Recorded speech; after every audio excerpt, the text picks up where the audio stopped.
As we head into the new year, I can't help but think of all the years that I told myself, that's it, no more bulimia this year, no more binging and purging, new year, new me, or whatever. I think the longest I've ever lasted was January 5th without binging and purging, and then I would sort of like give myself strikes. So the first binge of the year will be strike 1.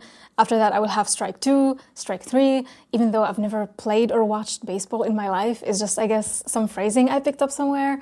But anyway, I would give myself these strikes, and when I striked the third strike, then I was out, meaning that I was doomed to yet another year struggling with bulimia. I did keep trying to recover throughout the year, but before I would know it, the year would be over and I would be making the same resolution all over again. This year, 2026, is gonna be a year without strikes. I wish I could say with absolute certainty that I'm not gonna binge and purge it this year and that I'm gonna keep adding to the days of sobriety that I have so far, but I don't know that for sure. What I do know, or rather believe, is in myself, in my ability to not break my streak, to not binge and purge again. And that the only thing that is certain is what I choose to do today, at this moment, at the next moment of each and every day. And for the first time in my life, I actually understand it and I accept it. And this is how I want to enter 2026, with no more promises, no more wishes, no more holding on for tomorrow because tomorrow I'll be able to. And most importantly, no more fear. Because whenever I used to try to control the outcome of things that I do, to control what I do, to control my circumstances, to control what people think, what people do, etc. Whenever I try to troubleshoot a problem before it even happens, I always did that out of fear. Fear was so dominant in my life that I actually started using it myself. By me creating these strikes, I was basically telling myself, oh, if you slip one time, then you have only 2 more. So be careful there, because after these 2, you're doomed. There's no coming back from that. I also was reading about the effects that bulimia has on the body long term, to try to sort of scare my way out of it, to scare myself into recovery, kind of like what you see on cigarette boxes with those beautiful photographs that they put on them to make people not buy them, which of course doesn't really stop people from buying them. I told myself I was a loser, that I was wasting my potential and my life away, that I had nothing, that I am nothing, that I'm useless, etc., etc. And this never really got me anywhere. The only thing that it did give me is keeping my bulimia alive for such a long time. I heard once in a podcast hosted by Matthew Hussey, I think this is how you say his name. He's like this relationship coach. But anyway, he was talking about fear, or actually anxiety. And actually, when we think about it, anxiety is a form of fear, so it applies here nonetheless. Basically, that fear is like a baby. So imagine yourself driving a car on the highway and you have a baby in the backseat. And suddenly the baby starts to cry, and it keeps crying and crying until the crying becomes so annoying that you cannot ignore it anymore. So you pull over on the highway, you get out of the car, but instead of going to console the baby and understand what's going on so you can help it, you put it in the driver's seat and you tell it, okay, you take control, you drive. When I heard that story, it really hit home with me because I realized this is exactly what I was doing with my fear.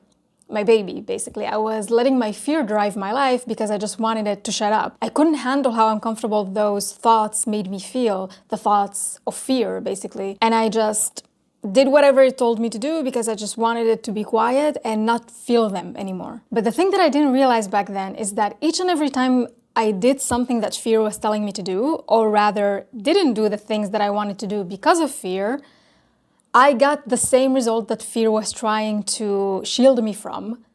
I actually got hurt. When it came to keeping my bulimia alive, fear told me to eat those cookies, to eat those cakes, because if I don't eat them right now, then I'm not gonna be able to eat them ever again. So might as well eat whatever I have right now. And I did, even when I was full, even when I didn't necessarily feel like it at that time. Hell, I don't even know what it was like to feel like eating something. It was, you just eat it because it's there. I would eat when I was full and get extremely uncomfortable to the point where I would want to purge after that. Fear constantly warned me about the horrible things that will happen to me if I gain weight.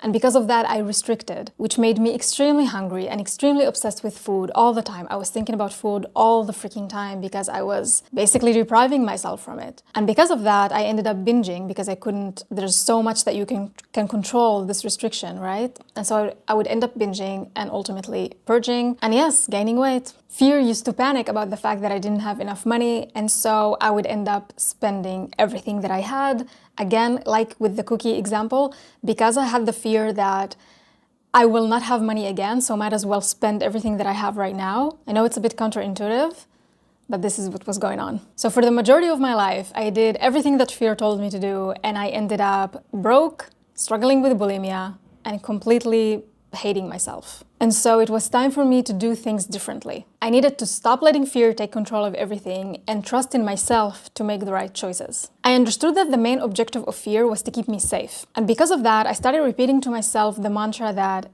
I am safe and I don't need protecting. I can handle whatever life throws at me, because honestly, when I look back at my life, yes, I did handle everything that life threw at me.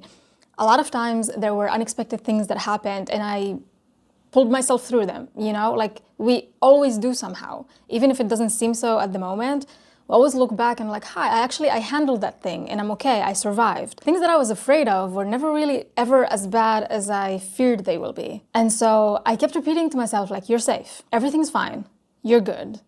And eventually it really sank in. When it came to food, I gave myself permission to eat anything that I wanted, whenever I wanted, and ditch the rules, ditch everything. And trust that everything is going to be okay, that I was going to be okay. And this is one of the major reasons why today, as of filming this video, I am 92 days binge and purge free. And don't get me wrong, this wasn't easy at all.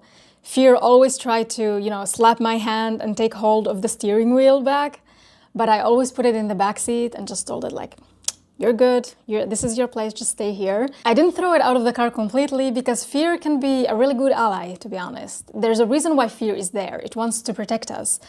So I don't think that we're supposed to get rid of it completely. I don't think we can get rid of it completely, to be honest. It is a survival instinct after all.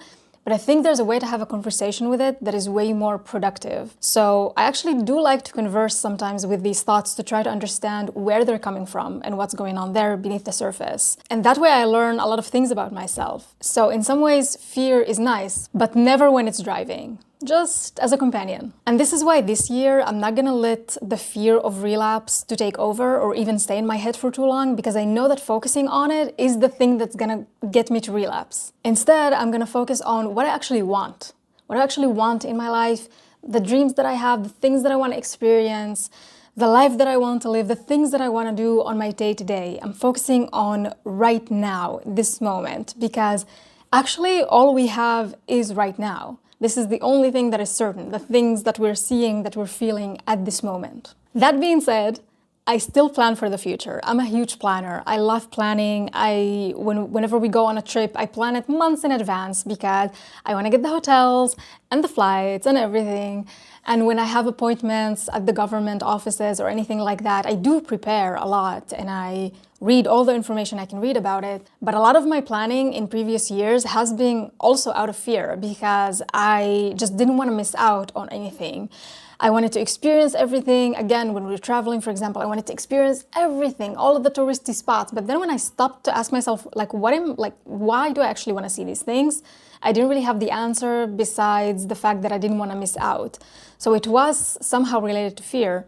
And so this year, again, I'm making a point of planning to give myself opportunities, not out of fear of missing out on anything. And I think there's a very fine line between those two things. There's a very fine line between trying to control things and taking action with intention. And I try not to cross it.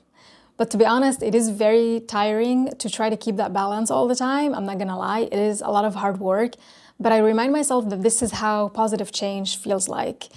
There's a reason why something is hard for us and it sometimes takes longer than we think it's gonna take because we've never done it before. You know, when we challenge our thoughts, the way we were wired to think or the way we learned how to think from a very young age, these things are so ingrained in us and so deeply rooted that whenever we try to think differently and do something differently, it feels weird. It feels hard, it feels that it's taking too long, and that's totally normal. That's why I remind myself whenever I feel discomfort, especially the discomfort that comes from not knowing things, how the outcome of things is gonna be, I remind myself that I'm on the right track and that this hard work that I'm doing right now is worth way more than giving in to fear and dealing with the results that come from that. And now I'm curious about you.